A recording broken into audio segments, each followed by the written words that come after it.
সুপ্রিয় দর্শক, আসসালামু আলাইকুম। সবাইকে স্বাগতম জানাচ্ছি আজকের গুরুত্বপূর্ণ সংবাদে। প্রথমেই জানিয়ে দিচ্ছি সংবাদ শিরোনাম। হাদি হত্যার মাস্টারমাইন্ড বাপ্পির আয় ব্যয় সম্পদের অসঙ্গতি পেল সিআইডি। এদিকে প্রতিমন্ত্রী ও উপদেষ্টাদের জন্য দুদিনের প্রশিক্ষণ কর্মশালার আয়োজন করেছে বিএনপি। অপরদিকে এনসিপি ছাড়লেন আরও 7 নেতা, নেপথ্যে যে কারণ। আরও থাকছে মাদক সেবনে বাধা দেওয়ায় নারীকে গুলি, স্বামীকে কুপিয়ে জখম। শুনছিলেন সংবাদ শিরোনাম, এখন বিস্তারিত।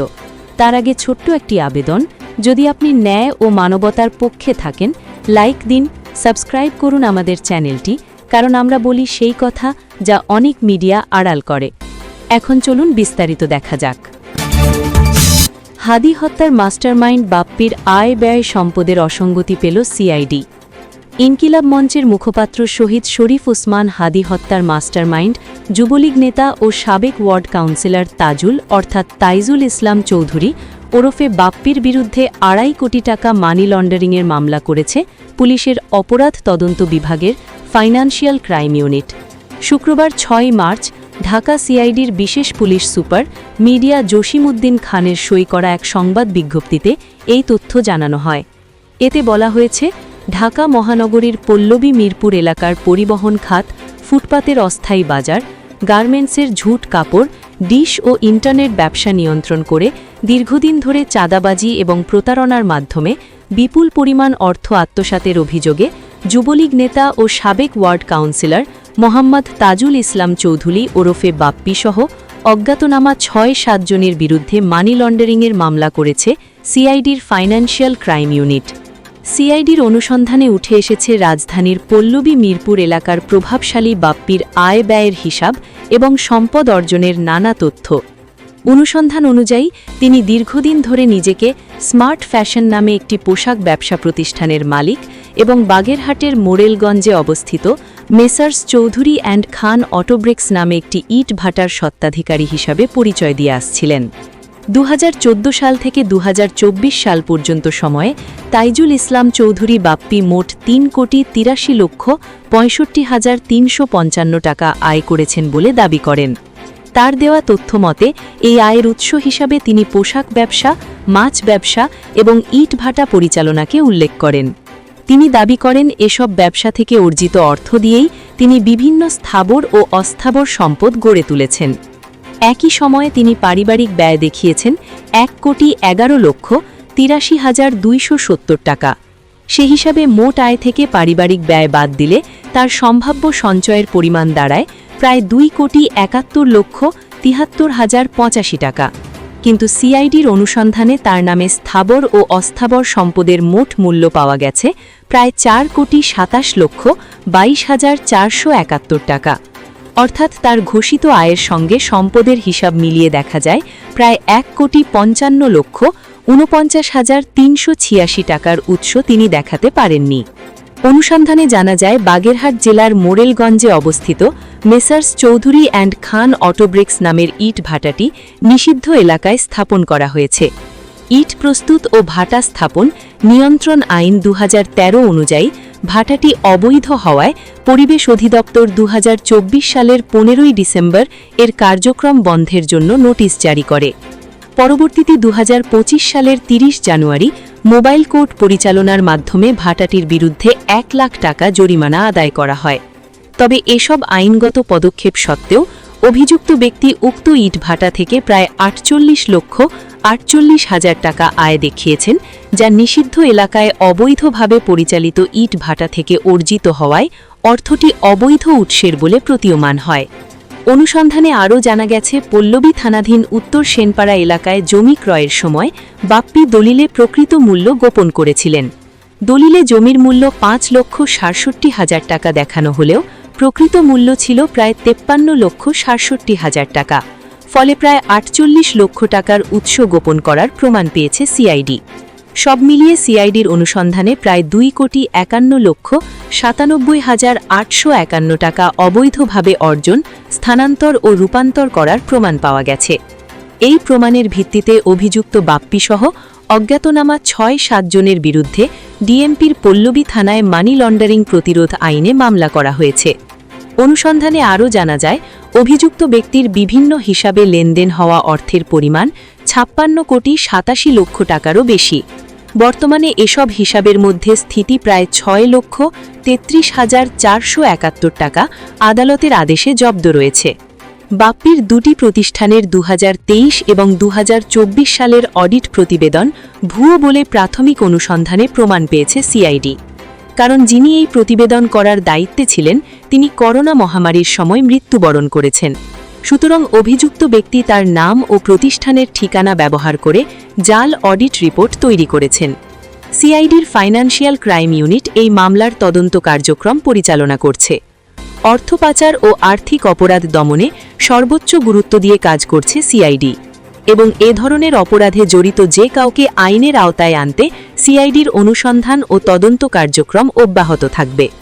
ত্রয়োদশ জাতীয় সংসদের নির্বাচন ও গণভোটের তফসিল ঘোষণার পরদিন গত ১২ ডিসেম্বর ঢাকার পল্টন মডেল থানার বক্স কালভার্ট রোড এলাকায় শরীফ ওসমান বিন হাদিকে গুলি করে সন্ত্রাসীরা।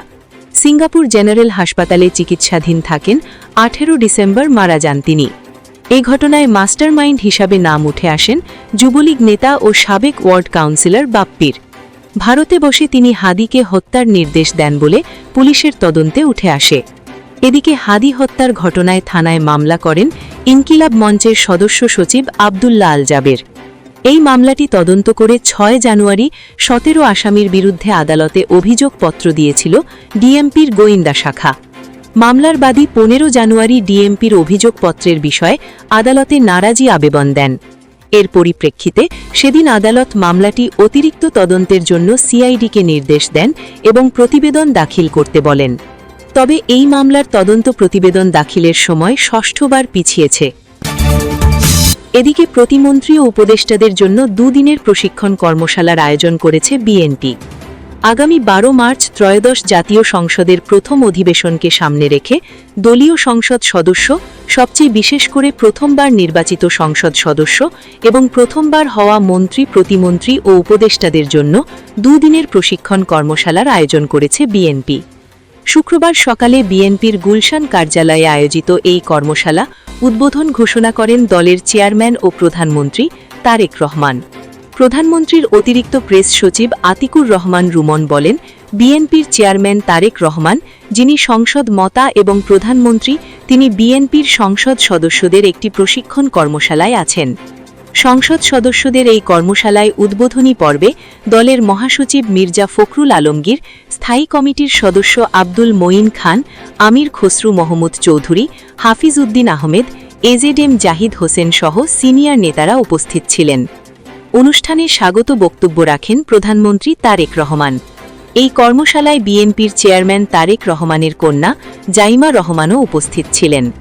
বিএনপি নেতারা জানান, কর্মশালায় সংসদের কার্যপ্রণালী, আচরণবিধি, বিল প্রণয়ন ও পর্যালোচনা, বাজেট সংক্রান্ত নথি বিশ্লেষণ, সংসদীয় কমিটিগুলির কার্যাবলী সহ বিভিন্ন বিষয়ে প্রয়োজনীয় বিধিবিধানগুলো নতুন সংসদ সদস্যদের সামনে উপস্থাপন করা হবে। অভিজ্ঞ সংসদরা তাদের অভিজ্ঞতা নতুন সংসদ সদস্যদের কাছে তুলে ধরবেন। সরকার এবং সরকারি দলের দক্ষতা বাড়ানোই এই কর্মশালার উদ্দেশ্য। আগামী ১২ মার্চ ত্রয়োদশ জাতীয় সংসদের প্রথম অধিবেশন বসবে সকাল ১১টায়। গত ২৩ ফেব্রুয়ারি রাষ্ট্রপতি মোহাম্মদ সাহাবউদ্দিন এই অধিবেশন আহ্বান করেন। কর্মশালায় প্রশিক্ষক হিসাবে উপস্থিত আছেন সাবেক আমলা, একাডেমিশিয়ান এবং সাবেক সংসদ সদস্য। এতে সংসদীয় কার্যক্রম, বিল, বাজেট, স্থায়ী কমিটির কাজ সহ বিভিন্ন বিষয়ে ধারণা দেওয়া হচ্ছে।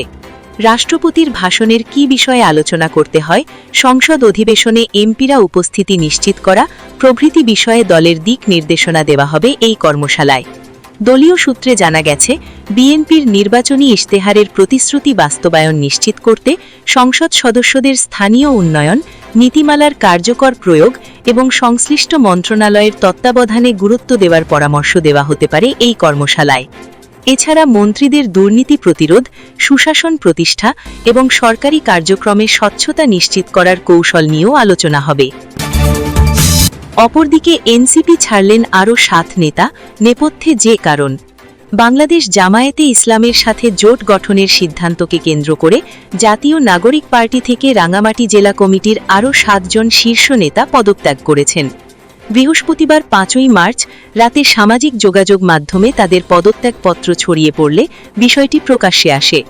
পদত্যাগ করা নেতারা হলেন এনসিপি রাঙামাটি জেলা শাখার যুগ্ম সদস্য সচিব উজ্জ্বল চাকমা, সাংগঠনিক সম্পাদক দিবাকর চাকমা, মিশন চাকমা, সহ সাংগঠনিক সম্পাদক উষাপ্রু মার্মা, দফতর সম্পাদক প্রণয় বিকাশ চাকমা, সদস্য বিনয় চাকমা এবং সদস্য সুলেখা চাকমা। তারা লিখিত পদত্যাগপত্র ফেসবুকে শেয়ার করেন। এনসিপি রাঙামাটি জেলা শাখার আহ্বায়ক বিপিন জ্যোতি চাকমা জানান, আমার জেলা শাখার আহ্বায়ক কমিটির অনেক নেতা নাকি পদত্যাগ করেছেন আমি শুনেছি।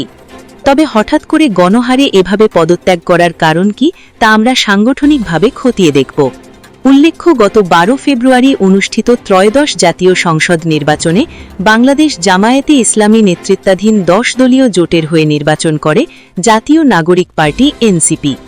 এই সিদ্ধান্তকে কেন্দ্র করে নির্বাচনের আগে এনসিপি থেকে পদত্যাগ করেন ড তাসনিম জারা, সামান্থা শারমিন সহ কয়েকজন নেত্রী। আরও থাকছে, মাদক সেবনে বাধা দেওয়ায় নারীকে গুলি, স্বামীকে কুপিয়ে জখম।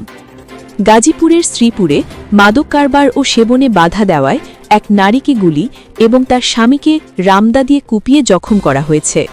শুক্রবার 6 মার্চ সন্ধ্যায় উপজেলার তেলিহাটি ইউনিয়নের মুলাইদ গ্রামের এমসি বাজার এলাকায় এ ঘটনা ঘটে। পরবর্তীতে তাদের উদ্ধার করে উপজেলা স্বাস্থ্য কমপ্লেক্সে ভর্তি করা হয়েছে। খবর পেয়ে পুলিশ বাবুল মিয়া নামের এক যুবককে আটক করেছে। গুলিবিদ্ধ নারীর নাম মনোয়ারা বেগম, 36 এবং তার স্বামী মোহাম্মদ জাইনাল আবেদিন। তাদের গ্রামের বাড়ি ময়মনসিংহের হালুয়াঘাট উপজেলার গর্বপুর গ্রামে। শ্রীপুরের এমসি বাজার এলাকার ভাড়া বাসায় থাকেন তারা। গুলিবিদ্ধ মনোয়ার বেগম জানান, এমসি বাজার এলাকায় ঢাকার এক মালিকের সীমানা প্রাচীর করা জমিতে তার স্বামী শাকসবজি চাষ করেন। সেখানে বিকেলের পর থেকে স্থানীয় বখাটে ছেলেরা এসে মাদক বেচাকেনা ও সেবন করে। তার স্বামী জাইনাল আবেদিন এই কাজে বাধা দিলে মাদকসেবীরা ক্ষিপ্ত হয়ে ওঠে এবং ক্ষেত নষ্ট করে। তিনি বলেন, আজ সন্ধ্যার দিকে কয়েকজন যুবক এসে শাকসবজির ক্ষেতে বসে মাদক বিক্রি ও সেবন করছিল। এই সময় আমার স্বামী গিয়ে তাদের নিষেধ করলে রামদা দিয়ে এলোপাখারি কোপাতে থাকে। তার চিৎকার শুনে আমি তাকে রক্ষা করতে গেলে পিস্তল দিয়ে আমাকে গুলি করে। একটি গুলি আমার ডান পায়ে হাঁটুর নিচে লাগে। মূলত গুলি আমার স্বামীকে করা হয়েছিল, সেটা আমার গায়ে এসে লাগে। এই গুলি করেছে বাবুল। তার সঙ্গে ছিল শেখ ফরিদ, ইমন আর স্বাধীন। শ্রীপুর উপজেলা স্বাস্থ্য কমপ্লেক্সের জরুরি বিভাগের চিকিৎসক আল নাফিজ বলেন, গুলিবিদ্ধ নারীকে হাসপাতালে নিয়ে এলে প্রাথমিক চিকিৎসা শেষে ময়মনসিংহ মেডিকেল কলেজ হাসপাতালে পাঠানো হয়েছে। গুলিটি হাড়ের ভেতর প্রবেশ করার কারণে এখানে বের করা সম্ভব নয়। গাজীপুর জেলা পুলিশের অতিরিক্ত police super Kaliakair circle Mirajul Islam বলেন, একজন নারী গুলিবিদ্ধ হয়েছেন। ঘটনাস্থলে পুলিশ পাঠানো হয়েছে। আপাতত এর বেশি বলা যাচ্ছে না।